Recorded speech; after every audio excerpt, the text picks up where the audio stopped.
Emil to you. I'm winding down my trip to Manhattan, where I was doing my off and under Broadway uh, theater projects, and it's something. We just wrapped up the conductor on Sunday, and it was sad. It was sad because it was feeling like there's this family and that you develop, and it's weird because this is the first time that I've been really outside of my house, outside of my closet, out in public, right? Since COVID, and it's pretty incredible because it's been 3 years. 3 years, I'm still washing my hands. I'm still social distancing. I'm still got my mask, but I'm kind of like a 60% masker now because it's almost like I see other people around me. This just happened like within the hour. I was talking to a friend, and my friend said, I can't meet you, before you go back. I got COVID. So that sort of shocked me back into reality that the pandemic is not over. Mask wearing and the kind of you need obsessive public health, but the kind of obsessive public health that we've seen the last 3 years, that's over. And now it's just people trying to be responsible when they can. Anyway, welcome to the program. I'm going to do this show now. We're going live. There may not be anyone here because I didn't tell anyone about it. But if you manage to catch us, we're here on all our outlets. And I'll stream this actually live. This is, as they say in the business, this is recorded as live. I see there's some people live who say, hey, here's Emil. He's showing up. What's he doing here? It's not 2 p.m. Pacific. Well, it's because I've got some things I'm doing before I wrap up my trip. But I wanted to tell you about how great it was to finish off the conductor at Theater for the New City. And the conductor, if you missed it, is coming back in August in New York. Now, naturally, it seems that the conductor should open in the Bay Area. But so far, haven't heard anything about whether or not the conductor has a date set for the Bay Area, even though that's where you know the things, the narrative in the conductor takes place in San Francisco in the Bay Area. But increasingly, things involving education and kids. We just had another school shooting in Nashville today. That really isn't an issue in the conductor, but that's becoming a dominant issue. But probably it's good because people see that you know the woke issues are not the issues at the school level. The issues at the school level are really safety, are really things like I don't know the particulars of the Nashville situation. I think it was a Christian school, but it's certainly school safety is an issue after Uvalde, much more than the artificial themes of anti wokeness and anti critical race theory, which are, just, I think people should know about their history. I think it's clear. I think that's one of the messages in the conductor that people don't know their history, and they should know their history if we are to emerge as we evolve in this very diverse society we call America. Anyway, it was great to be in the cast. The cast was very diverse. There were Asians. There were well, I have a Hispanic last name, but I'm Asian. Asian Indians. There were African Americans. There were whites, and there were six of us in the main cast. Two understudies, African American, and so eight cast members in all. And it was very touching just to say goodbye and say, look, we're going to go away for like 5 months and not see each other, but we'll stay in touch. And when we come back together in August in New York, it'll be a great reunion for the conductor, Ishmael Reed's play, which really gathered a crowd in New York City, primarily because of the black ethnic media. They really supported it, wrote about it, And the audiences, very diverse audiences, but as I said, the black ethnic media got the word out to the community and people responded. The white ethnic media was not there. There were members of the, not there in an official capacity, but I'll say this: the black ethnic media really did cover, review, put out information about the conductor, and that's how the word got out. And so, Theater for the New City said, "Yeah, bring it back." So that comes back in August.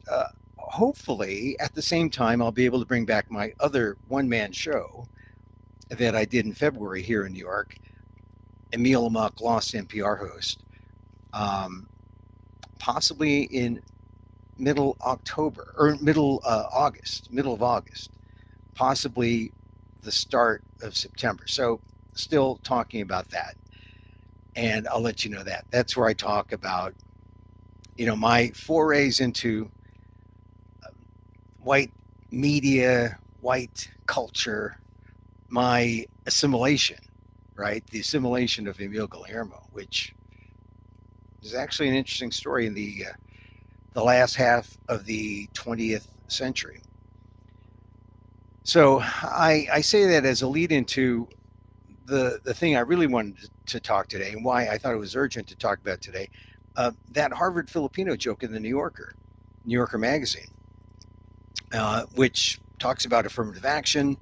And this joke is really, it was the center of this column that columnists in the New Yorker wrote about, and I address it in my blog column on the Asian American Legal Defense and Education Fund site, and you should check it out on ALDEF, aaldef.org/blog. Let's see if I can do this, and I'll give you like an audible reading. Just have to share the screen here. So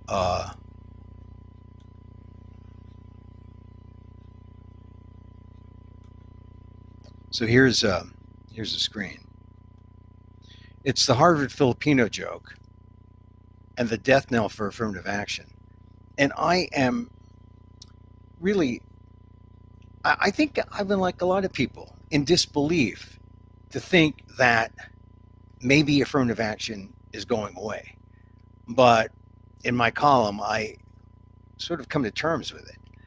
So, did you hear the one about the Filipino in the New Yorker magazine? That is, I don't mean Jaya Tolentino and the weight loss drug Ozempic, but the assessment of one male Filipino American Harvard applicant, written on official Harvard admission stationery. Now, I talked about this with Dan Gonzalez the previous week, but I went back and I read it. And I don't have access to the document, but I have access to this semi-exclusive New Yorker piece, and it talks about a person named Jose, who's said to be the son of a farm worker killed by a tractor, who now supports his family of 14 while working as a cancer researcher. Cancer researcher, yes, and he plays football as a 132-pound defensive lineman. 132-pound defensive lineman, which is incredible considering, his slight build. But he played at such a high level that not only was he named California Class AAA Player of the Year, he's had offers from the Rams of the NFL. And let's not give too much credence to the Nobel Prize he's won. What an absolute fantastic Asian American candidate for Harvard, right? Well, it's not real, right? Now, here's a quote. After all, they gave one to Martin Luther King too, reference to the Nobel Prize. The admissions assessment reads, no doubt just another example of giving preference to minorities.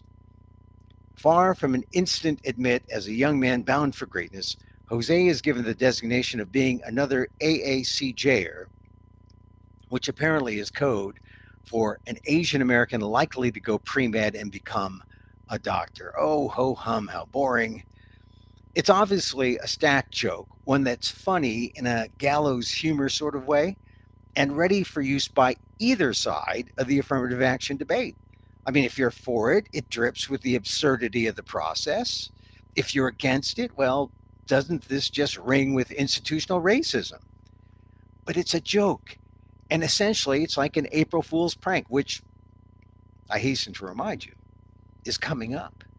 Beware. April Fool's has just been spoiled by the internet because you don't know what's real, you don't know what's not.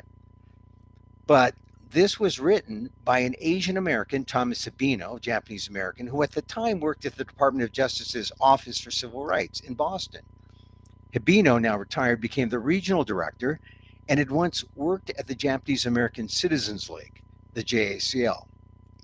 He wrote that memo in 2012 to jokingly goad his lunch buddy, William Fitzsimmons, who happens to be the Dean of Admissions at Harvard. And so it was so good that even Fitzsimmons appears to have been fooled by it.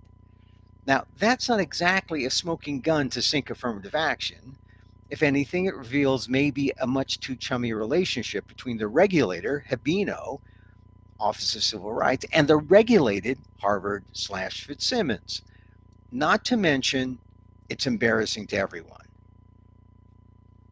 And maybe that's the reason why the memo and things related in these sidebars were put under seal in the first place. But now that it's been revealed, it now looks more like a decorative final nail in the Harvard affirmative action case that's now before the Supreme Court, as if anyone needs any more nails than 6 conservative justices. And I say that as a person who is generally in support of affirmative action. The New Yorker column, The Secret Joke at the Heart of the Harvard Affirmative Action Case, is written by Harvard law professor Jeannie Suk Gerson and is really a victory lap for journalism. And yeah, this is why it's hard to say, the journalists have overstepped. No, they haven't. The New Yorker and other media groups argued to get previously sealed information from the trial that began in 2018, including sidebar conversations, complete court transcripts, and memos made public. And the joke was one of them. And now that the Supreme Court has been handed all the sealed information, there really was no justification to keep any of it from the media now. That's not to say Judge Allison Burroughs, an Obama appointee, wasn't right in trying to maintain a clear path to the relevant facts by keeping the joke, among other items, under wraps. And this is where I kind of disagree with my more zealous media colleagues who said, open it up, let the sun shine in, right? I mean, Burroughs' justification, according to the transcripts released to the New Yorker, was that she could summarize the key points rather than reveal all of the material, but that's not really good enough. The media pushed back. As for what Burroughs called the inappropriate anti-Asian stereotypical poor attempt at a joke, she was trying to give, quote, a flavor of it without being awful about it, I guess, end quote. So this is from transcripts. And I guess this means, I presume she wanted to keep things narrowly focused and didn't want something sexy like an inappropriate joke from confusing the public on an issue that plays out like dry brush, right? And a bad joke is just the kind of thing that lights up another dull affirmative action story. So now you know the joke. Jose, the young senior applying to Harvard who is supporting his family of 14, and it will be used for sure by the plaintiffs, Students for Fair Admissions, the group using Asian Americans as white proxies to end affirmative action. It's not relevant to the current case, really, not really. I mean, it was written in 2012. But they sure could argue that it shows a mindset at Harvard that's anti-Asian. Is it anti-Asian? Remember, it was written by Hibino, the Asian American at the Department of Justice's Office of Civil Rights. And it may have actually fooled Harvard's Dean of Admissions. Judge Burroughs may have tried to protect the individuals from embarrassment or from creating a circus around the joke, but maybe Dean Fitzsimmons should have been asked about it in court. Instead, the joke's out. Now both Hibino and Fitzsimmons aren't talking to the media. And, I'm writing about this because I've been following the case, but I don't see very many other people following it. A lot of people are just waiting for June to happen. But the fact is, the Supreme Court now has this. I'm wondering, as my colleague Dan Gonzalez, Professor Dan Gonzalez, last week when we talked about this, will the Supreme Court be confused? So, this next section of the column I call the death knell. It's something that most people have been trying to ignore. Since the SCOTUS hearing in October, it's been easy to lay in wait for the decision that people say is likely to end the current form of affirmative action in college admissions. The silence or absence of anything on the Harvard case has actually been kind of comforting. I mean, you just haven't heard about it. But with every new bit of information, like the revelation of the Harvard joke this past week in the New Yorker, it's hard not to begin to hear the death knell loud and clear. And I was wondering just that as I finished up my theatrical projects in New York City this past weekend. It struck me that in Ishmael Reed's satirical The Conductor, one of the roles I play, besides I play a brown Tucker Carlson type, is Ed Bloom, the man who's spearheading the anti-affirmative action group suing Harvard. Now, my Bloom part is just an offstage voiceover, but one person in the audience who spoke to Bloom recently asked me, who's the person who plays Bloom? The person remarked how the pitch was spot on. The person didn't know it was me, a Filipino-American Harvard graduate. Which brings me to the other project that began my Lenten theater journey this year, Emil, Amok, Lost NPR host found under St. Mark's, where I tell of my Filipino-American experience in the white mainstream media and Harvard. I was not Jose, the son of a farm worker killed by a tractor. I was the son of Willie, the man who refused to go to the farms and stayed in San Francisco, the city, because he said, I'm not here to pick the vegetables, but to cook the vegetables. My father was a cook. For the run, I invited several Harvard classmates from decades ago to attend my performances, and most all of them accepted.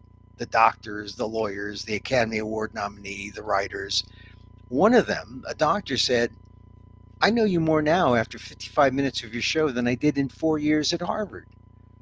And another writer said he was ashamed that he wasn't curious enough to get to know more about me and my circumstances when we were brought together by the admissions process into Harvard. He said to me, I just assumed you were like me, said this white New York Harvard legacy. In an email, my friend wrote, quote, I shouldn't have been so solipsistic and blithely assuming. I should have been more sensitive and curious. That aside, it was incredibly moving and meaningful to be let in now and to have a better sense of who you are. It only took 45 years for the real magic of affirmative action to happen. But when it happens, that's how it happens. When people open up and see the other person. And maybe it didn't happen 45 years ago because they didn't even know what was this process that we were in, except society was changing. There were new people coming up, and they were being part of our society. And do we let them in? Do we let them participate? And now they outnumber the white majority. And now what do? We get rid of this? So I look at the instances, in my case, where affirmative action had some meaning. And as I say in my column, I think these are the best reasons why affirmative action must continue for the good of our diverse society. So just a personal reflection there. It's true. We bring people together through affirmative action to get to know one another, and it doesn't always work. But when it works and you see it happen, you take note and you say, wow, this is why it's done. It's not all just about the top score wins, or it's not reduced just to that. It's not reduced at all. It's expanded to include the humanity of our population. And when my classmate, who really I haven't talked to in 45 years, and then I invited him to see the show because uh, we went to or there was an email exchange during the reunion last June. I said, "Yeah, here's the show. Come to the show. I'm in New York," and he came to it.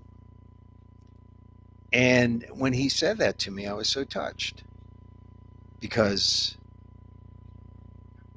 it's why it happened in the first place. Back when a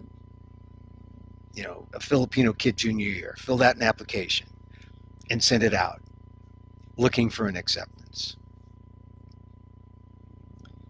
So it's somewhat coincidental, maybe not totally ironic, that the Harvard joke piece comes out in the New Yorker right at the time when the acceptances come out on March 30th. And that's when people are going to find out if they got in to the school of their choice, specifically in this case, Harvard. And if you look at the early admissions or the early action admits, in terms of Asian Americans, Harvard's already admitted 30% Asian in the class of 2027. It is. So, and that's a record. Harvard already is a quarter Asian. Is it going to be 30% Asian at some point? I think that's sort of the trend. That's probably what's going to happen if you get rid of the way they do admissions now. And it's not a matter of we look at race, we look at everything, and we try to find the best way to pick a class. It's not about top score wins. It's not about, these guys are the best. It's about putting together a community. And there's a lot of subjectivity that goes into that. So, how you define discrimination, how you define who's qualified. In this next iteration, it's not going to be called affirmative action, but in this next iteration of the admissions process, the evolution of admissions, we'll have to see how this develops, because I don't know if they really know how to make it so that everyone is satisfied in a realm where there are so few resources. It's a resource battle, and there aren't enough seats. There aren't enough seats to meet the demand of the people who want to get in. And so we'll see what happens on March 30th. And we'll see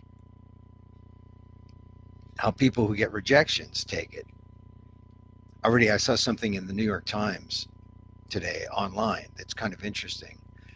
It showed what if we were able to find a school based on our values, and by plugging in or sliding some dials, based on, we value a good campus that's safe, we value good academics, we value the fact that we'll get, a high median income job, the fact that we will have a great party life, social life. I mean, you can slide on the dial where you want. And so I slid. I did it. And the number one choice for me was actually UCLA, number one. Harvard was number 280. Now, that's not the ridiculous thing. The ridiculous thing is Harvard was number 280, but Cal State Stanislaus in Turlock, California was number 22 for me. Cal State Bakersfield, where Kevin McCarthy went to school, was like in the high 20s. Better than Harvard. I think this points to the idea that where there are limited resources, and when economics come into play about where's the value in our education, we have to get out of this elitist mindset, this consumeristic mindset about, this is the education that, it's like I have the Louis Vuitton bag. Never mind, it's a fake that I bought in Chinatown, but I got one. And maybe we should look and see, well, where are the real values in education, and go consumeristic from that side, and say, yeah, I'll play with these dial or these slide pots on the New York Times website, and place my values with what school I should go to. And by golly, if Cal State Stanislaus in Turlock, California is number 25 for me versus Harvard, which is number 280, then I'm going to Cal State Turlock. Cal State Stanislaus in Turlock, which is, of course, is ridiculous. But why? Because we're snobs? Anyway, another show, another discussion. All right, so this is going to repeat. It's going to air live, or as live, at 2 p.m. Pacific. I'm going to go off and do my thing. Final days in New York. This column is on aldef, aaldef.org/blog. It's the column I wrote on the Harvard joke, the Harvard Filipino joke, and the death knell for affirmative action. So check that out. Also, the replay will be on amok.com. All right, regular listeners, thank you for being here. Thank you for being on the show, or with the show, or experiencing the show. Regular listeners know I like to close out with a little meditation. I do. I like to think about things. Meditation helped me for the play. So let me say this. It's all about loving kindness. And as I wish for me, I wish for you. May you be safe. May you be happy. May you be healthy. And may you live with ease. Emil Guillermo here. Till next time. Mahal